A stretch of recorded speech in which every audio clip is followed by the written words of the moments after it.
Hello, my friends, and welcome back to Hyperfocus January. I am your host, Carrie Clark from the Speech and Language Kids podcast, and this month is all about neurodiversity. We've been talking, or are going to be talking, about all things neurodiversity and how to support children and teens who maybe are wired a little bit differently, their brains work a little differently, they think, communicate, and learn differently.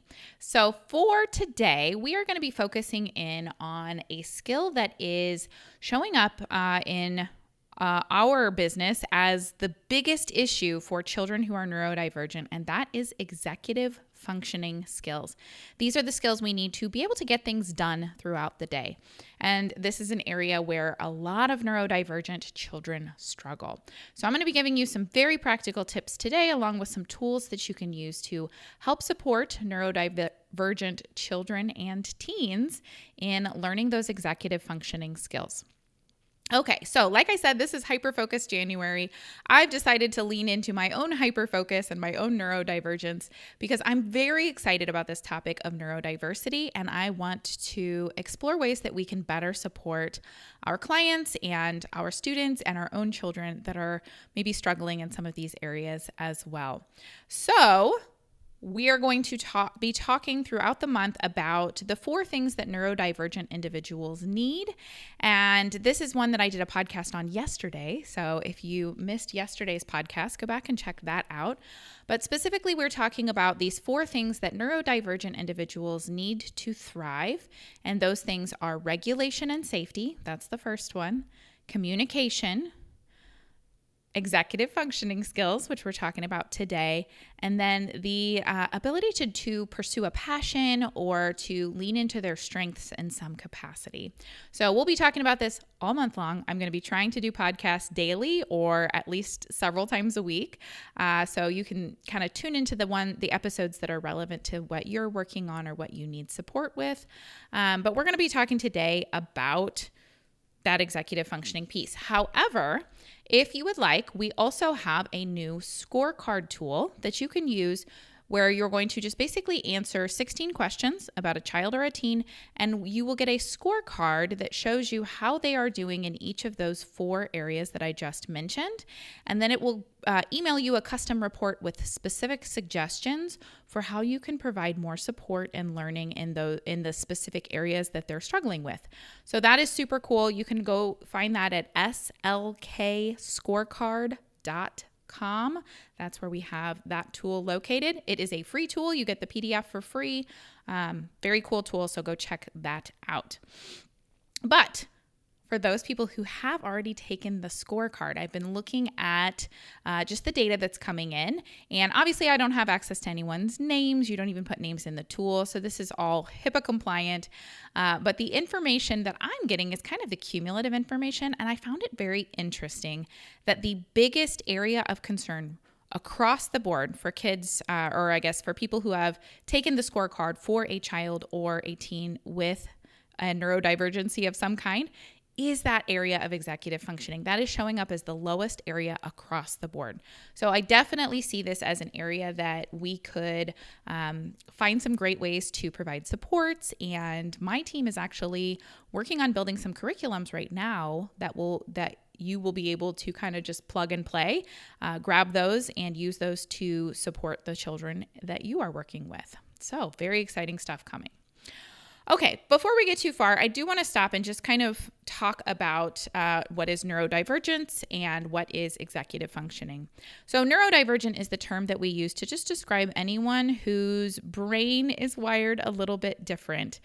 So there's a lot of diagnoses that fall into this category, but there are also a lot of neurodivergent individuals who don't necessarily have a specific diagnosis.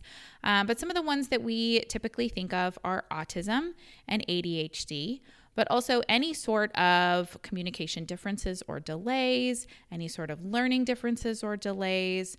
We also include mental health challenges in here like anxiety and depression. The children who are gifted fall into this. So it's really just saying, okay, your brain is working slightly differently. And the reason that this term is becoming so popular and so talked about is because we're realizing that we don't need to make every child fit the same mold. we can say, okay, well, how does your brain work? And let's work with you to make strategies and to provide you with tools that support your learning better than if we just said, well, why don't you just focus better? So that's what neurodivergency is. But then we're going to also talk today about executive functioning. So executive functioning is basically just our brain's management system. It is the parts of our brain that help us start things, stay with things, shift gears when we're switching between things, remember what we're doing, and then regulate our emotions and behavior while we're doing it.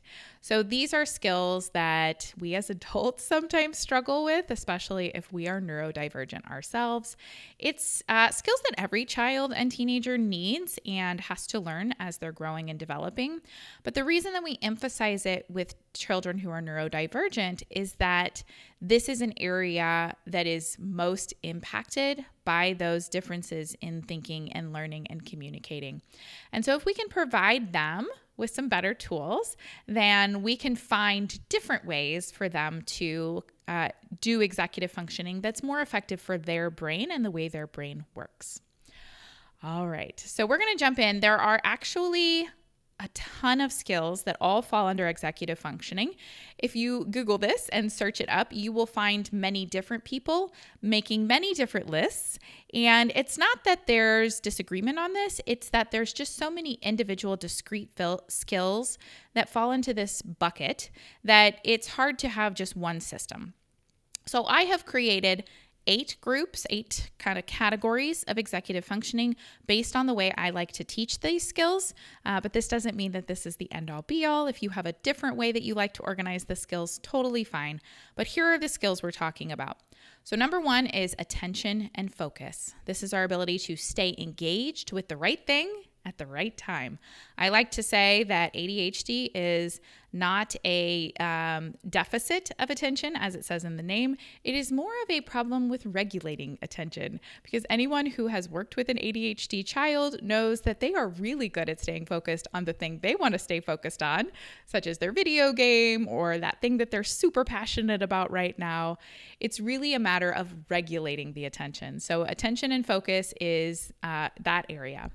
Number 2 then is working memory. So that's holding information in our mind while we need to use it. Number 3 is task initiation, getting started without excessive delays or avoidance or procrastination. Number 4 is planning and organization, figuring out the steps that you need to take, keeping your materials organized, your thoughts organized, all of that. Then number 5 is time management and prioritization. So estimating and managing our time realistically as we are trying to get things done. 6 is cognitive flexibility. So this is our ability to shift when other things shift. Maybe we have to shift our plans, shift our perspective, or shift our strategies as the context changes or as unexpected things happen. This is being able to do things differently than you were expecting. Number 7 is emotional regulation. This is managing the emotions that interfere with thinking and doing or that support them, keeping all of those pieces in check. And then number 8 is self-monitoring and awareness. So noticing how things are going, how you're doing, how you're feeling, and being able to adjust as you go along. Okay, so those are the 8 areas these are the 8 areas as I like to describe them. Again, there's different ways to organize it, but all of those skills are necessary to just managing our time and managing our days. Okay, so here's where we're gonna go. So we're gonna talk about how do we actually teach these executive functioning skills. And I want you to keep in mind that no one is good or bad at executive functioning. We all have uneven profiles. We all have parts of this that we're better at and parts that we're worse at. Yes, children and teens and adults with neurodivergence tend to struggle with these, sometimes a little bit more. But it's very common for people to have some skills at this that they're great at and some that they aren't. And then you also have to keep in mind that some of these skills may not be commensurate with their age, of what you would expect for their age, or with other skills. So sometimes, especially if we have a child who is gifted, it may be hard to reconcile because you say, wow, they're so smart and they have so much going on and they're so verbal or whatever the thing is. but then they struggle with these very basic things like just brushing your teeth, right? And so it's hard to reconcile that if we're trying to think of this as, okay, well, this child is 7. They should be able to do this, this, and this on the executive functioning checklist. That's not really the way executive functioning works. Sorry, guys. So take all your developmental checklists, throw them out the window. They're not going to help you here. So what we're going to do to actually help is we're going to start by looking at the impact. We're going to look at what's actually happening in their day-to-day life that is not going well. And yes, that is very subjective, and that's on purpose because we are not trying to just look at test scores. What we want to see is where are they struggling, either because they themselves feel that struggle, it feels uncomfortable, it feels not good to them, or that it is impacting their ability to participate in their educational activities or their hobbies or daily living activities, okay? So we're going to start with the impact, and we're going to look at just different things that are hard for them, where there are breakdowns, where there are challenging behaviors, where the adults in their lives are frustrated.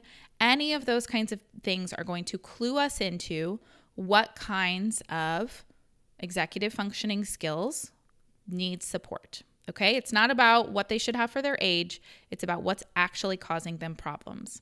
And then what we do is we take those examples of things that they're struggling with, and we map that to an executive function area that we can explicitly help them with. Okay, so for example, if they have a really hard time starting their homework, starting things they need to do, that's task initiation. Okay, well, we can help you with task initiation, whether you're 7 or 27 or 47. We can teach that skill. For example, if they lose track of what they're doing during multi-step directions, well, maybe we need to look at some working memory and we can support them with that. If they're having meltdowns during transitions, maybe we need to work on some cognitive flexibility and some emotional regulation. Or if they're always late, time management, right? So we can look at the specific things that they're struggling with or that are causing problems in their life and map that onto an area of executive functioning. Now, here's where it gets tricky. Many daily struggles that we're going to see are the result of multiple areas of executive functioning all falling apart at the same time. Or it might be unclear which area is the one that's really holding them up or impacting them the most. So for example, if we have a student who's not getting their homework turned in, well, that could be a lot of things, right? Could be that they're having trouble staying attending and focusing on the task. Could be that they forgot that they had homework to do. It could be that they're having trouble initiating the task to get it done. Could be that they're having trouble planning and organizing their homework time or with the time management and the prioritization of what do we do first. It could be that they thought they were going to be able to do it like this and it didn't work and their cognitive flexibility is getting in the way. Could be that they're getting frustrated and don't know how to regulate those emotions, or it could be that they completely lack that self-awareness to realize that they're not getting it done, okay? So you can see that one task that they're struggling with could be all of the areas. And I don't say that to try to make you feel frustrated or feel overwhelmed. I say that to help you start to see this bigger picture, right? We're going to teach these discrete skills because it's easier to teach them one group at a time, but we're also going to be looking at the bigger picture of how is it impacting them. So I have developed a tool and it is inside our curriculum. So if you're not familiar with our curriculum, we have the SLK curriculum. It is, right now it's mostly communication curriculums, teaching communication skills to children and teens. And we've broken down communication into these discrete areas, and there are goals, and you grab the packet for that goal, and it gives you everything you need to teach that goal to explicitly help with that area of communication, okay? So inside that platform, we are also now building out our executive functioning curriculums, and I did the first piece today, and I'm so excited about it. It is a screening quiz for executive functioning, okay? So this is not a diagnostic tool. This will not give you a qualification score. These are not, it's not something you're going to use in your standardized assessment report, right? However, what this does is it gives you a snapshot of their relative strengths and weaknesses. And so it will look at these 8 different areas of executive functioning, and you're just going to answer, I think it's 32 questions. You're going to answer these 32 questions about the child or the teen. And then it's going to rank those scores or rank those areas of executive functioning and tell you which ones are doing great, which ones they need some support in. And then this is eventually going to map onto the curriculums that we will be building as well. So that is inside our subscription area. So I know we talked about the scorecard. The scorecard is totally free. You can do the scorecard right now. If you want to access the executive functioning screening quiz, you do have to subscribe to our curriculum, and that is over at hub.speechandlanguagekids.com. And then you'll be able to find our subscription. That gets you access to all the communication curriculums, all of our courses, our AI-powered therapy material generators, and then all of the executive functioning resources we already have, including the screening quiz, and then we'll be adding more over the next couple of months. Okay, so that is a good way to try to figure out and tease out, okay, which one is it, right?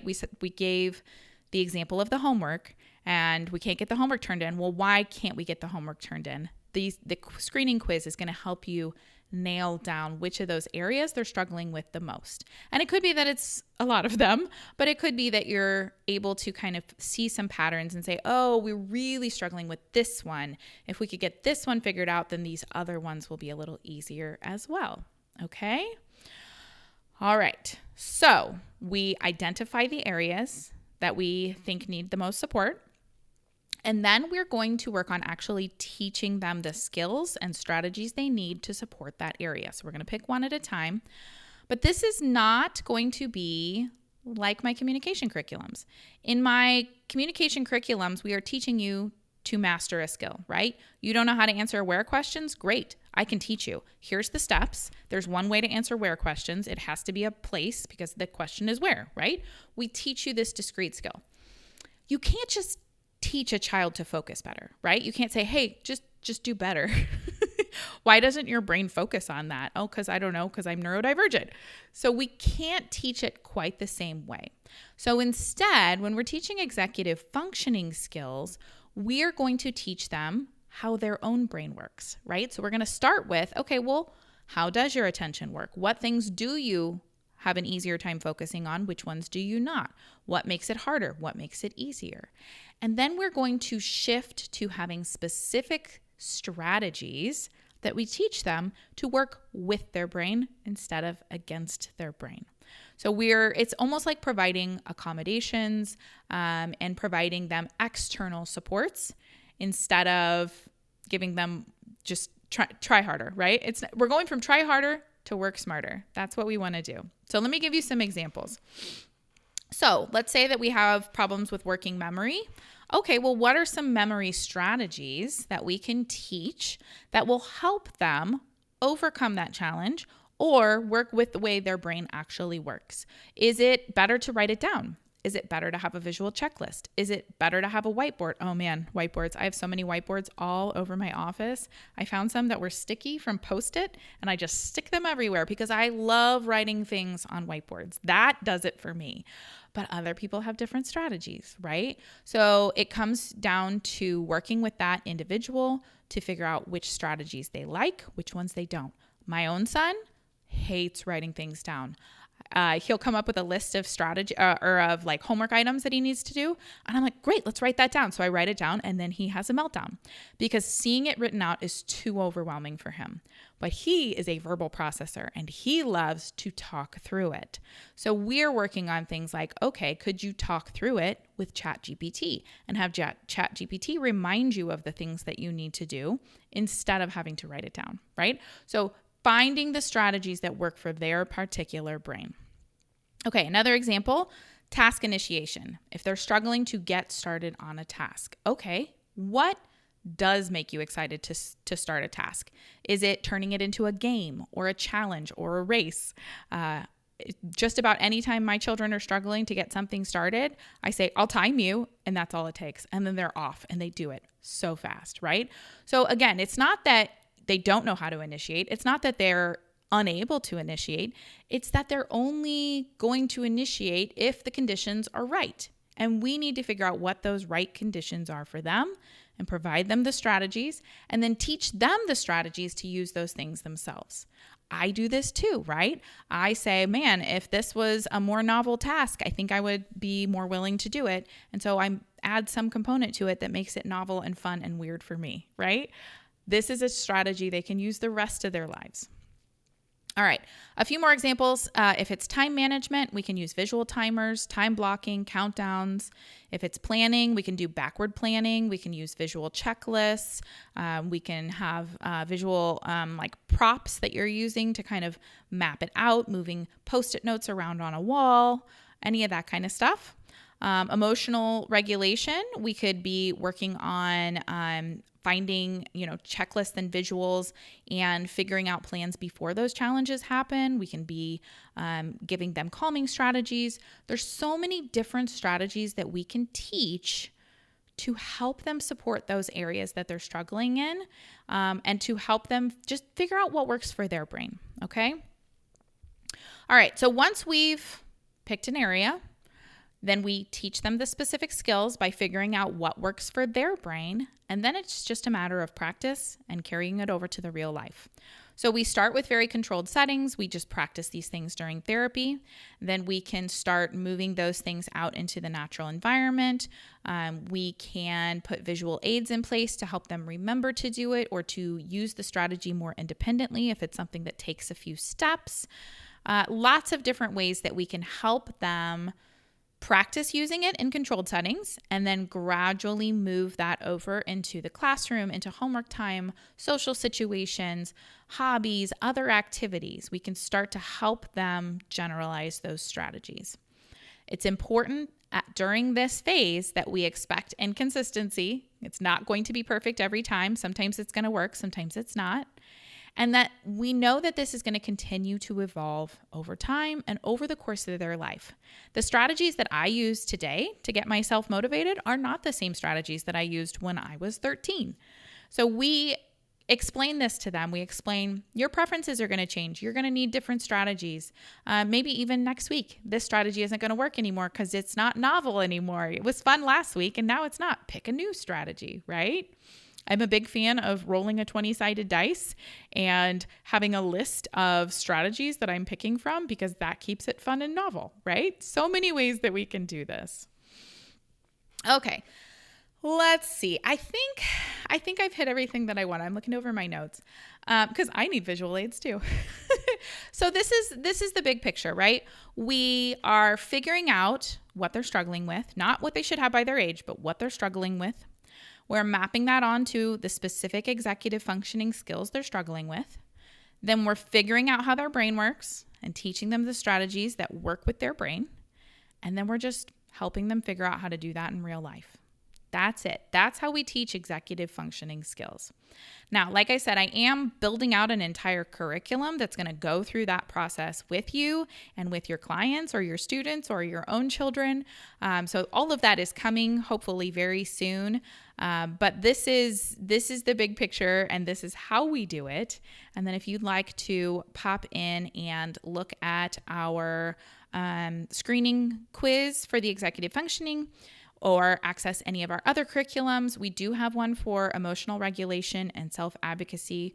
That's the only area of executive function we do have covered right this moment. This is January 7th, 2026. But we also have all the communication curriculums. We have a course on executive functioning. We have some visual aids, and then more on the way. So definitely hop over there and check that out. There's a 7-day free trial, so you can try it out.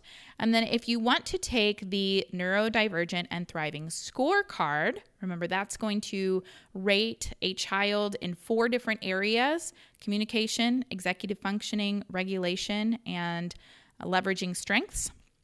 You can take that scorecard and that will give you some idea of which area to start with or which area they need the most support in.